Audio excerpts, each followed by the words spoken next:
আমার বহুদিনের ইচ্ছা ছিল যে ঢাকা শহরের মেইন যে পয়েন্টগুলো, বিশেষ করে গুলিস্তান, মতিঝিল বা গুরুত্বপূর্ণ জায়গাগুলোতে দাঁড়িয়ে দাঁড়িয়ে বা ঘুরে ঘুরে একটা ভিডিও মেক করব। ভিডিওটার মেইন সাবজেক্টটা থাকবে হচ্ছে ঢাকা শহরে এই যে মানুষের প্রতি মানুষের যে অবিশ্বাস, আপনি একজন মানুষকে কেন বিশ্বাস করবেন, বা আপনি আপনার পাড়া প্রতিবেশী, আপনার পাশ দিয়ে যে মানুষটা হেঁটে যাচ্ছে তাকে কেন বিশ্বাস করেন না। এই যে বিশ্বাসটা, এই বিশ্বাসটা আপনি কেন করেন না, এটার দুইটা কারণ দেখান। মানে ঢাকা শহরের যে মানুষগুলো যাতায়াত করতেছে তাদেরকে এই কোশ্চেনটা করব। তো আমার পাশে আছেন আশরাফ ভাই। তো আশরাফ ভাই জিজ্ঞেস করলাম যে ভাই, এই যে মানুষ মানুষকে বিশ্বাস করে না, এই বিশ্বাসটা কেন করে না। তো তিনি প্রথমে রিক্সাওয়ালাদের উদাহরণ দিলেন যে রিক্সাওয়ালারা আমাদের মতো সাধারণ যারা প্যাসেঞ্জার আছে আমাদেরকে কেন বিশ্বাস করেন না। তো ভিডিওটা একটু দেখেন যে আশরাফ ভাই বলবে যে এই যে রিক্সাওয়ালারা কেন আমাদেরকে বিশ্বাস করে না। না, রিক্সাওয়ালারা কিন্তু প্রতিনিয়ত প্রতারণার শিকার হয়। হ্যাঁ, এই প্রতারণার শিকার হতে হতে একটা পর্যায়ে এসে রিক্সাওয়ালা কিন্তু আমাদেরকে আর বিশ্বাস করে না। ধরেন আমি একটা রিক্সা নিলাম, রিক্সায় উঠলাম যে চলো বাইতুল মোকাররম যাব। তো যেহেতু আমি প্রেস ক্লাব থেকে বাইতুল মোকাররম পর্যন্ত যাচ্ছি, জায়গাটা খুব ছোট, ওখানে আমি আমার বন্ধুকে খুঁজতে গেলাম, পেলাম না।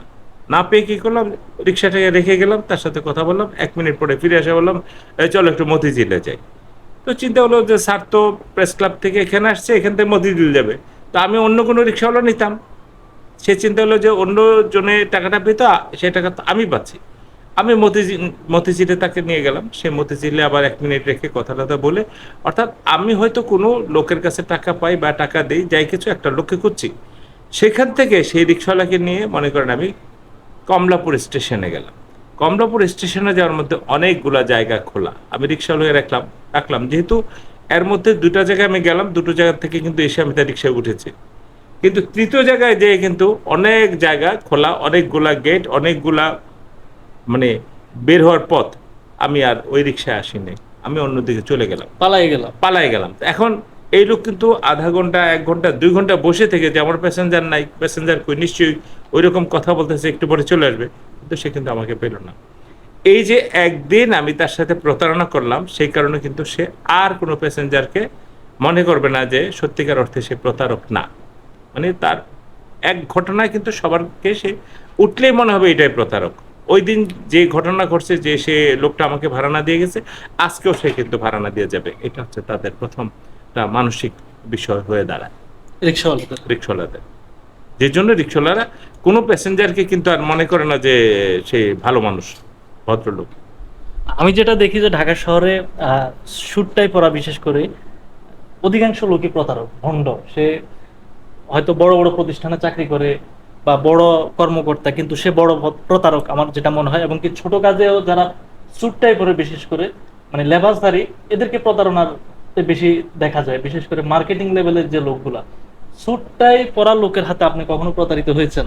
আসলে স্যুটটাই পরার বিষয়টা সারা পৃথিবীতে। স্যুটকে বলে ভদ্রলোকের ইয়ে, টাইকে বলে যে যারা খুবই ভদ্রলোক, অতি ভদ্রলোক, তারা টাই স্যুট পরে। কিন্তু আমাদের দেশে সেই টাই স্যুট পরা বিষয়টা কিন্তু প্রতারণার একটা লেবাস, যে কথাটা আপনি বলছিলেন। কারণ হচ্ছে কি, আমি যখন টাই স্যুট পরে যাব, একটা মানুষ আমাকে ভদ্রলোক মনে করবে, আমাকে মনে করবে আমি একটা আম, আম, কি বলে ভালো প্রতিষ্ঠানে চাকরি করে অথবা ভালো প্রতিষ্ঠানে কর্ণধার।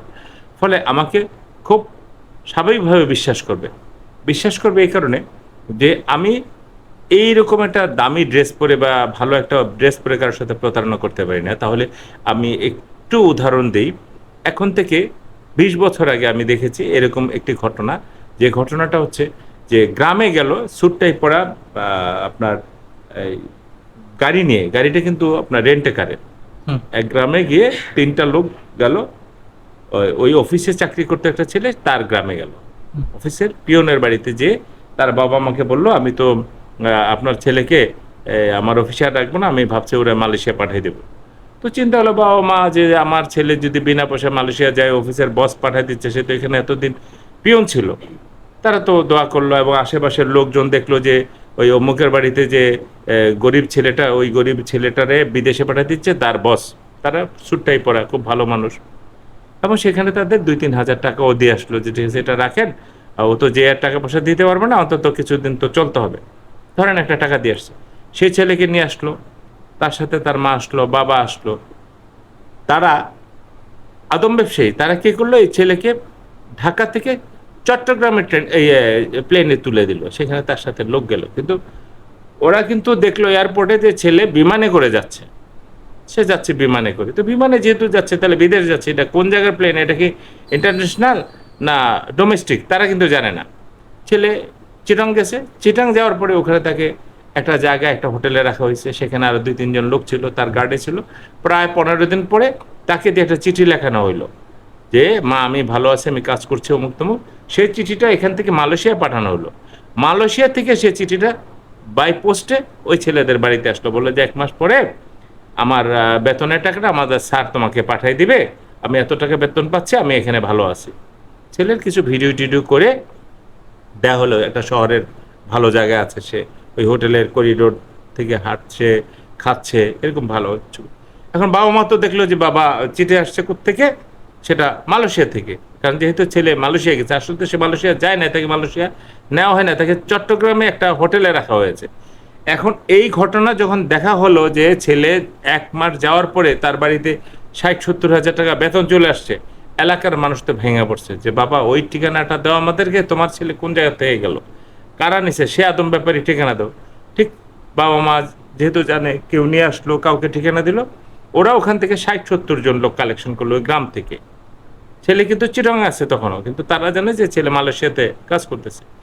সেই লোকগুলা যখন আসলো, এই সবার কাছ থেকেই 1 লাখ 2 লাখ 5 লাখ টাকা নিয়ে মালয়েশিয়া পাঠাচ্ছি, এই করছি সেই করছি, অমুক দিন ফ্লাইট তমুক দিন ফ্লাইট করে এখন প্রায় ওরা 55 লক্ষ 60 লক্ষ টাকা নিয়ে ওই অফিস ছেড়ে দিয়ে চলে গেল। ওই ছেলেকে চট্টগ্রাম থেকে ছেড়ে দেওয়া হলো, ট্রেনে তুলে দেওয়া হলো। এই যে টাই স্যুট পরা লোক